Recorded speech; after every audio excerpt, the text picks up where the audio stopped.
Husband குழந்தைங்க எல்லாருமே ஸ்கூலுக்கு ஆஃபீஸ்க்குன்னு கிளம்பி போனதுக்கப்புறம் வீட்டை பார்த்தோம் அப்படின்னா அப்படியே தலையே சுற்றிடுங்க.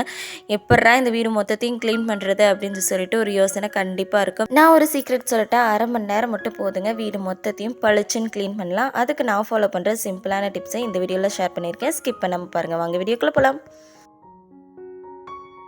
Hello friends, welcome back to home queen lifestyle of 365 days. நான் உங்கள் நதியா. நம்மளுடைய சேனலை ஃபஸ்ட் டைம் பார்க்குறீங்கன்னா ஃபுல் வீடியோ பாருங்கள். கண்டிப்பாக உங்களுக்கு பிடிச்சிருக்கு அப்படின்னா நம்மளுடைய சேனலை சப்ஸ்கிரைப் பண்ணி பக்கத்தில் இருக்க பெல் ஐக்கானை கிளிக் பண்ணி வச்சுக்கோங்க. அப்போ தான் நான் க்ரியேட் பண்ணுற ஒவ்வொரு வீடியோவுமே உங்கள் மொபைலுக்கே டெலிவரி பண்ண முடியும். நீங்கள் ஃப்ரீயாக இருக்கும்போது செக் பண்ணி மட்டும் பார்த்தா போதும். குழந்தைங்கள்லாம் ஸ்கூலுக்கு கிளம்புனதுக்கப்புறம் வீடு மொத்தமும் இப்படி தான் இருந்துச்சு. தம்பி மட்டும் வீட்டில் இருக்கான். சாட்டர்டே அப்படிங்கிறதுனால அவனுக்கு வந்து ஸ்கூல் இல்லை. பாப்பா அப்புறம் ஹஸ்பண்ட் எல்லாருமே வேலைக்கு கிளம்பி போயிட்டாங்க. வீட்டை பார்க்கும்போதே அப்படியே தலையே சுற்றுறன்றுச்சு. அந்தளவுக்கு ரொம்பவே கசகசன்னு இருந்துச்சு. இதில் எக்ஸ்ட்ரா தம்பியும் வீட்டில் இருக்கிறதுனால பொம்மைங்கள்லேருந்து எல்லாத்தையுமே இழுத்து போட்டு வச்சுருந்தான். சரின்னா அவனை ஒரு வழியாக சமாதானப்படுத்தி மேலே அக்கா கிட்டே அனுப்பிச்சி விட்டுட்டு அவன் விளையாடுறதுக்கு விட்டுட்டு அதுக்கப்புறமா வீடு மொத்தத்தையும் க்ளீன் பண்ணுறதுக்கு ஸ்டார்ட் பண்ணேன். எத்தனையோ தடவை நான் சொல்லியிருக்கேன், தொடச்சிங்க அப்படின்னா துண்டை கொண்டு போய் கொடியில் காய போட்டுருங்க. அப்படின்னா தான் வந்து உள்ள சோஃபா மேலே போட்டிங்க அப்படின்னா சோஃபா மேலெல்லாம் ஈரம் பிடிச்சிரும் அப்படின்னா. ஆனால் சொல்கிற பேச்சை மட்டும் யாருமே கேட்க மாட்டேங்கிறாங்க. இந்த மாதிரி உங்கள் வீட்டில் வந்து துண்டு தொடச்சிட்டு எங்கே போட்டு வைக்கிறாங்க அப்படிங்கிறத கண்டிப்பாக கமெண்டில் ஷேர் பண்ணிடுங்க. ஃபஸ்ட்டு சோஃபாவை வந்து ஹாலெல்லாம் க்ளீன் பண்ணிடலாம் அப்படின்னு சொல்லிட்டு சோஃபா விரிப்பெல்லாம் எடுத்து உதறி போட்டு அதை நீட்டாக அரேஞ்ச் பண்ணி வச்சுட்டேங்க. இந்த குட்டீஸுங்க இந்த சோஃபா விரிப்பு மேலேயே ஒரு கண்ணு, மொத்த சோஃபா விரிப்பையும் உருவி போட்டுக்கிட்டே இருக்காங்க. இப்போ பாரு, நான் எடுத்து அரேஞ்ச் பண்ணி வைக்கிறது தான் என்னோடய மெயினான வேலை. அதுக்கப்புறம் பொம்மைங்களெல்லாம் வந்து இந்த ட்ராவர்லேருந்து எல்லாத்தையும் எடுத்து போட்டு வச்சுருந்தாங்க. சரி, நான் அதையுமே எடுத்து அதுக்குள்ளே வச்சு இந்த ட்ராவர் மேலே ஏறி உட்காந்து உடச்சே போட்டாங்க. இதை 2-3 டைம் ரெடி பண்ணோம். 2-3 டைம் ரெடி பண்ணியுமே இந்த மாதிரி உடச்சி போட்டாங்க. சரின்னு அதை வந்து அப்படியே விடுங்க, இன்னும் கொஞ்சம் நாள் கழித்து ரெடி பண்ணிக்கலாம்னு சொல்லி என் ஹஸ்பண்ட் கிட்டே சொல்லிட்டேன். அதனால தான் அந்த ட்ராவர் அப்படி இருக்குது. சரின்னு அதுலேயே எல்லா பொம்மைங்களையும் எடுத்து போட்டு வச்சுட்டு வீடு மொத்தத்தையும் கூட்டி விட்டுட்டேங்க. எப்போவுமே ஹாலில் ஒரு பொருள் இருக்குது அப்படின்னா கண்டிப்பாக அது எங்கெங்கே கொண்டு போய் வைக்கணுமோ அந்தந்த பொருளை அங்கங்கே வச்சுட்டு அதுக்கப்புறமா கூட்டி விட்டோம் அப்படின்னா நீட்டாக இருக்குங்க. ஒரு ரூமாக ஆர்கனைஸ்டாக கூட்டிகிட்டு வந்துடலாம். எப்போவுமே ஒவ்வொரு பொருளுக்கும் ஒவ்வொரு பிளேஸை வந்து நம்ம ஒதுக்கி வச்சிடணும். அப்படி வச்சுட்டோம் அப்படின்னா தான் அந்தந்த பொருள் அங்கங்கே வைக்கும் போது நீட்டாக அழகாக ஆர்கனைஸ்டாக இருக்கும். அதனால் எப்போவுமே இந்த மாதிரி ஃபாலோ பண்ணுங்கள். டைனிங் ஏரியாவில் வந்து கூட்டிகிட்டு டைனிங் ஏரியாவுக்கு வந்தேன். டைனிங் டேபிள் ஃபுல்லாக குப்பையாக இருந்துச்சு. அதையுமே ஒரு கிளான்ஸ் தொடச்சி விட்டுட்டு சேர் கவரெல்லாம் எதுவுமே போட்டு வைக்காமல் இருந்தேன். சரி, அதையுமே போட்டு விட்டுடலாம் அப்படின்னு சொல்லிட்டு சேர் கவர் எல்லாமே போட்டு விட்டுட்டேன். சேர் கவரெல்லாம் போட்டு விட்டுட்டு அதுக்கப்புறமா வந்து டைனிங் ஏரியா ஃபுல்லாக கூட்டி விட்டுட்டு அதுக்கப்புறமா டைனிங் டேபிளை தொடச்சிக்கலாம் அப்படின்னு சொல்லிட்டு கூட்டி விடுறதுக்கு ஸ்டார்ட் பண்ணிட்டேங்க. அப்படியே டைனிங் டேபிளெல்லாம் தொடச்சிட்டு இருந்தேன் அப்படின்னா கண்டிப்பாக கசகசன்னு ஆயிரும். அதனால் வீடு மொத்தத்தையும் கூட்டி விட்டுட்டோம் அப்படின்னா அதுக்கப்புறம் பொறுமையாக மேலே இருக்கிறது எல்லாத்தையும் க்ளீன் பண்ணுறதுக்கு ஸ்டார்ட் பண்ணிடலாம். ஒவ்வொரு வேலையாக ஒவ்வொரு இதாக ஆர்கனைஸ்டாக பண்ணிடணும். அதுவும் மெயினாக என்ன பண்ணுவாங்க தெரியுங்களா, இந்த நம்ம ரிலேட்டிவ்ஸ் எல்லாம் நம்ம வீடை சுத்தமாக வச்சுருக்கிற அன்றைக்கி வந்து எட்டி கூட பார்க்க மாட்டாங்க. திடீர்னு நம்ம வந்து அந்த அன்றைக்கி தான் ரொம்ப கசகசன்னு போட்டு வச்சுருப்போம், ரொம்ப சோம்பேறித்தனமாக இருக்கும்னு அப்படியே விட்டுருப்போம். 1/2 மணி நேரத்தில் வீட்டுக்கு வந்துடுவேன் அப்படின்னு சொல்லிட்டு ஃபோன் பண்ணி சொல்லுவாங்க. அப்போ தான் பயங்கரமாக கடுப்பாக இருக்கும். அப்போ கடகடன்னு க்ளீன் பண்ணணும் அப்படின்னு நினைக்கும் போது ரொம்பவே டென்ஷனாக இருக்கும். இந்த மாதிரி நீங்கள் ஃபீல் பண்ணியிருக்கீங்களா அப்படின்னு சொல்லிட்டு கண்டிப்பாக கமெண்டில் ஷேர் பண்ணுங்கள். டைனிங் ஏரியாலாம் கூட்டி விட்டுட்டு கையோடு வந்து டைனிங் டேபிளுமே நல்லா ஸ்க்ரப் வச்சு நல்லா தேய்ச்சி விட்டு தொடச்சும் விட்டுட்டேங்க. காலையில் குழந்தைங்கள சாப்பாடெல்லாம் போட்டு சிந்தி வச்சுட்டு போயிட்டாங்க. அதே மாதிரி இங்கே வந்து நான் கண்ணாடி வச்சுருக்கேன். டைனிங் ஏரியாலேயே செல்ஃப் இருக்குது. அந்த செல்ஃபில் வந்து கண்ணாடி எல்லாமே வச்சுருக்கேன். அந்த இடத்துல இந்த குட்டீஸுங்கெல்லாம் என்ன பண்ணிடுறாங்கன்னா இந்த பொட்டுலேருந்து எல்லாத்தையுமே எடுத்து மாற்றி வச்சிடுறாங்க. அதை திரும்ப அரேஞ்ச் பண்ணி வச்சாலும் தினமும் அரேஞ்ச் பண்ணி வச்சாலும் இந்த வேலை கண்டினியூவாக இருந்துக்கிட்டே இருக்குது. சரின்னு அதெல்லாமே ரீஅரேஞ்ச் பண்ணி வச்சுட்டு அதுக்கப்புறம் அப்படியே போய் கிச்சனையும் வந்து கூட்டி விட்டுறலாம். கிச்சனும் ரொம்ப கசகசனாச்சு. சரி, கூட்டி விட்டுட்டு அதுக்கப்புறமா கவுண்டர் டாப்பெல்லாம் க்ளீன் பண்ணுறதுக்கு ஸ்டார்ட் பண்ணலாம் அப்படின்னு சொல்லிட்டு ஃபஸ்ட்டு கூட்டி எல்லா குப்பையெல்லாம் அள்ளி கொட்டிட்டு அதுக்கப்புறம் கவுண்டர் டாப் மேலே இருந்த பாக்ஸ் எல்லாமே நம்ம யூஸ் பண்ணாமல் இருக்கிற பாக்ஸ் எல்லாத்தையுமே எடுத்து வைக்கிறதுக்கு ஸ்டார்ட் பண்ணிட்டேன். ஃப்ரிட்ஜுக்குள்ளே வைக்க வேண்டிய பாக்ஸ் எல்லாம் ஃப்ரிட்ஜுக்குள்ளே வச்சுட்டு ஆயில் பாட்டில் எல்லாத்தையும் இது எங்கெங்கே வைக்கணுமோ எல்லாத்தையும் அங்கங்கே வச்சுட்டு அப்படியே கையோட சிங்க்குள்ளே போட வேண்டிய பாத்திரத்தை எல்லாத்தையுமே எடுத்து சிங்க்குள்ளே போட்டுட்டேன். இன்றைக்கி காலையில் பூரி மசாலும் தான் செஞ்சுருந்தேன். குழந்தைங்க கேட்டாங்க அப்படின்னு சொல்லிட்டு அதனால் சரின்னு பூரி சுட்டதுனால ஒரு நியூஸ் பேப்பர் போட்டு தான் வந்து பூரி சுட்டேன். ஸோ அதனால் அதையுமே எடுத்து வச்சாச்சு. ரசம் மட்டும் வைக்க வேண்டியது இருந்துச்சு.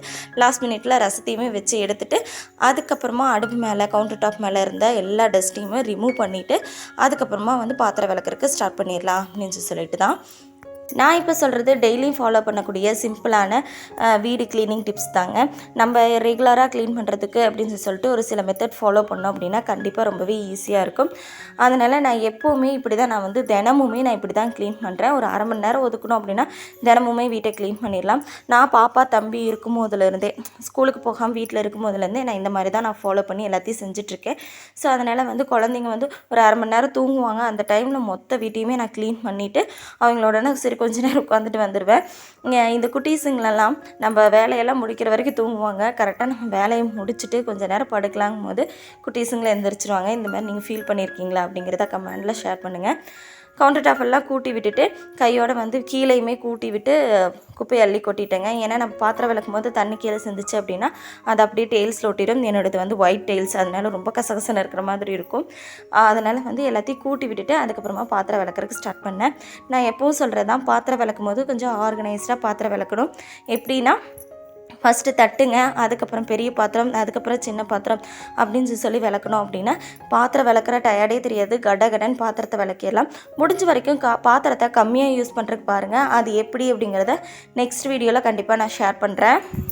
மெயினாக பாத்திரம் விளக்கும் போது மேக்ஸிமம் எப்படி இருக்குன்னா, ஒரு சில டைம் நம்ம வெங்காயம் வணக்கிறதெல்லாம் வந்து வடச்சட்டியில் ரொம்ப கறியாக இருக்கும். அப்படி இருக்கும்போது பீதாம்பரி கொஞ்சம் யூஸ் பண்ணி வச்சு தேய்ச்சிங்க அப்படின்னா ரொம்ப சூப்பராக சுலபமாக நம்ம க்ளீன் பண்ணிடலாம். அதனால் இந்த மாதிரி கூட நீங்கள் பண்ணுங்கள். பால் பாத்திரமெல்லாம் வந்து நல்லா தேய்ச்சி அழுத்து விளக்கிட்டீங்க அப்படின்னா தான் அதில் இருக்கிற இதெல்லாம் ரிமூவ் ஆகும். அப்படின்னா தான் நம்ம திரும்ப பால் காய வைக்கும் போது பால் கெட்டு போகாது. பாத்திரம் விளக்கும் போது நம்ம மெயினாக ஃபாலோ பண்ண வேண்டிய விஷயம் என்னென்னா, இந்த தண்ணி வந்து ரொம்ப ஸ்லோவாக வச்சு பாத்திரத்தை நல்லா தேய்ச்சி கழுவணும். அப்படின்னா தான் எந்த ஒரு வெள்ளை வெள்ளையாக பிடிக்காமல் அப்படியே இருக்கும். இல்லை அப்படின்னா நல்லாவே வெள்ளை வெள்ளையாக பிடிக்கிறக்க ஆரம்பிச்சிடும். அதுவுமே பாத்திரத்தை பளபளன்னு இல்லாமல் ஒரு மாதிரி இருக்கிற மாதிரி இருக்கும். பாத்திரத்தெல்லாம் மொத்தத்தையும் விளக்கி முடிக்கிறதுக்குள்ளேயே வந்து நம்மளுக்கு ரொம்ப நேரம் எடுக்கிற மாதிரி இருக்கும். மெயினாக வீடு மொத்தத்தையும் க்ளீன் பண்ணிடலாம். இந்த பாத்திரம் விளக்குறது தான் ரொம்ப நேரம் எடுக்கிற மாதிரி எனக்கு ஃபீல் ஆகும். அது ஏன் அப்படிங்கிறது எனக்கு தெரியவே தெரியாது. முடிஞ்ச வரைக்கும் கம்மியாக பாத்திரம் யூஸ் பண்ணோம் அப்படின்னா இந்த மாதிரி தோணாது. இது வந்து நேற்றுக்கு நைட்டும் நான் பாத்திரம் விளக்கல. என்னால் எனக்கு கொஞ்சம் உடம்பு முடியாமல் இருந்துச்சு, தலைவலி அப்படிங்கிறதுனால நேற்றுக்கு நைட்டு பாத்திரம் விளக்கல, இன்றைக்கி காலையிலையும் பாத்திரம் விளக்கல. அதனால் இவ்வளோ பாத்திரம் சேர்ந்துருச்சு. இப்போல்லாம் என்னுடைய அக்ஷய பாத்திரத்தில் முடிஞ்ச வரைக்கும் கம்மியாக வந்து பாத்திரம் விழுகிற மாதிரி நான் பார்த்துக்கிறேன். அதனாலேயே வந்து நிறைய பாத்திரம் விழுகிறதுக்கு விடுறதில்ல. ரொம்ப நேரம் நின்று விளக்குற மாதிரி இருக்குதுன்னு சொல்லிட்டு முடிஞ்ச வரைக்கும் கம்மியான பாத்திரத்தை யூஸ் பண்ணுறதுக்கு ஸ்டார்ட் பண்ணிட்டேன். பாத்திரத்தெல்லாம் விளக்கி முடிச்சுட்டு கையோட வந்து அடுப்பையுமே சோப் போட்டு நல்லா தேய்ச்சி விட்டுக்கிட்டேங்க. வந்து தேய்ச்சி விட்டுட்டு ஒரு ஈரத்துணி வச்சு ஃபுல்லாக தொடச்சி எடுத்துக்கிட்டேன். அடுப்பை ரொம்ப அதிகமாக வந்து நம்ம தண்ணி ஊற்றி கழுவ வேண்டாம். கழுவணும் அப்படின்னா அந்த பர்னர்லலாம் தண்ணி போய் சீக்கிரமாக அடுப்பு போயிடும். நம்மளால் வந்து திரும்ப வந்து அந்த மாதிரி தண்ணி ஊற்றி இது பண்ணிக்கிட்டே இருந்தோம் அப்படின்னா சீக்கிரமாக அடுப்பு போயிடும். அப்புறம் புது அடுப்பு தான் நம்ம வாங்கணும். அதுக்கு வந்து நம்ம இப்படி தொடச்சி எடுத்துட்டோம் அப்படின்னா அவ்வளோ சட்டுன்னு அடுப்பு போகாது. பாத்திரத்தை அடுப்பெல்லாம் கழுவி விட்டுட்டு கையோட அந்த கவுண்டர் டாப் ஏரியாவை நல்லா நீட்டாக தொடச்சி விட்டாச்சு. தொடச்சி விட்டுட்டு அதுக்கப்புறமா சிங்க் ஏரியாவிலேருந்து அந்த டைல்ஸ் ஏரியா வரைக்கும் எல்லாமே தொடச்சி விட்டுட்டேன். அடுப்பை வந்து துடைக்கும் போது கையோட அங்கே இருக்கிற டைல்ஸையுமே கண்டிப்பாக தொடச்சி விட்டுருங்க. அப்படி தொடச்சி விட்டுட்டிங்க அப்படின்னா தான் நம்ம ஏதாவது தாளிச்சிருப்போம், அது எல்லாமே அந்த டைல்ஸில் பட்டிருக்கும். அதெல்லாம் ரொம்ப கசகசன்னு இருக்கும். அதனால் வந்து இந்த மாதிரி அடுப்பு எல்லாமே கழுவி விட்டுட்டு அந்த டைல்ஸ் ஏரியா எல்லாமே தொடச்சி விட்டுட்டோம் அப்படின்னா ரொம்பவே சூப்பராக இருக்கும். யூஸ் பண்ண கருத்துணியுமே எடுத்து அலசி காய போட்டாச்சு. காய போட்டுட்டு நான் வந்து மிக்ஸி ஜார் யூஸ் பண்ணியிருந்தேன். அதுவுமே கொஞ்சம் கசகசன்னு இருக்க மாதிரி இருந்துச்சு. தினமுமே இந்த மாதிரி மிக்ஸி ஜார்லேருந்து எல்லாத்தையுமே தொடச்சி விட்டுட்டோம் அப்படின்னா ரொம்பவே நீட்டாக பளபளன்னு இருக்கும். இப்போ என்னுடைய கிச்சன் ஆகட்டும் வீடாகட்டும் எப்படி இருக்குதுன்னு பாருங்கள், உங்களுக்கே பிடிக்கும். வீடு மொத்தத்தையும் அரை மணி நேரத்தில் க்ளீன் பண்ணேன் அப்படின்னு சொன்னால் உங்களால் நம்ப முடியுதா? உண்மையாலுமே சொல்கிறேங்க, வீடு மொத்தத்தையும் அரை மணி நேரத்துலேயே க்ளீன் பண்ணிட்டேன். ஏன்னா குட்டீஸுங்களும் வீட்டில் இல்லை. ஸோ அதனால் வந்து இன்னுமே ஃபாஸ்ட்டாக நான் வந்து க்ளீன் பண்ணுறதுக்கு ஸ்டார்ட் பண்ணிட்டேன். நான் எப்படின்னா குழந்தைங்கள்லாம் தூங்குனதுக்கப்புறமா பாப்பாங்க வந்து ஒரு ஆக்டிவான குழந்தைங்களாக இருக்கும் போது பாப்பாங்கள்லாம் தூங்குனதுக்கப்புறமா நான் வீடெல்லாம் க்ளீன் பண்ணுறதுக்கு ஸ்டார்ட் பண்ணுவேன். நான் இப்போ தான் க்ளீன் பண்ணி முடிச்சுட்டு போனேன். தம்பி வந்து பாருங்கள் அப்படி எடுத்து பொம்மை போட்டான். இந்த மாதிரி கண்டிப்பாக நார்மலாக நடக்கும். குட்டீஸுங்க இருக்கிற வீட்டில் இது நடக்கலை அப்படின்னா தான் ஆச்சரியப்படணும். என்ன நான் சொல்கிறது, டிவி போட்டுவிட்டுட்டு சார் படுத்தாச்சு. நான் ஹாலை க்ளீன் பண்ண உடனே வந்துட்டான். சரி ஓகே நீ டிவி பாரு இல்லை விளையாடு ஏதாவது ஒன்று பண்ணுன்னு சொல்லிட்டு அவனை விட்டுட்டு அப்படியே நான் க்ளீன் பண்ணுறதுக்கு ஸ்டார்ட் பண்ணிட்டேன். இன்றைக்கி சனிக்கிழமை அப்படிங்கிறனால சாமியெல்லாம் கும்பிட்டுட்டு அதுக்கப்புறமா தான் வீடு க்ளீன் பண்ணுறக்கே ஸ்டார்ட் பண்ணேன். வீடு மொத்தமும் எவ்வளோ சூப்பராக க்ளீன் பண்ணியிருக்கேன் அப்படின்னு உங்களுக்கே தெரிஞ்சிருக்கும். எப்படி கசகசன்னு இருந்த இடத்த வந்து எவ்வளோ சூப்பராக நீட்டாக க்ளீன் பண்ணியிருக்கேன் அப்படிங்கிறத நீங்களே பார்த்துருப்பீங்க. இந்த வீடியோ கண்டிப்பாக உங்களுக்கு ரொம்பவே யூஸ்ஃபுல்லாக இருக்கும் அப்படின்னு நினைக்கிறேன். வீடை க்ளீன் பண்ணவே முடியல, ரொம்ப சோம்பேறித்தனமாக இருக்குது அப்படின்னு சொல்கிறேன் உங்கள் ஃப்ரெண்ட்ஸ் அண்ட் ஃபேமிலிக்கு இந்த வீடியோ ஷேர் பண்ணுங்கள். தேங்க்ஸ் ஃபார் வாட்சிங். Keep supporting me. பாய்.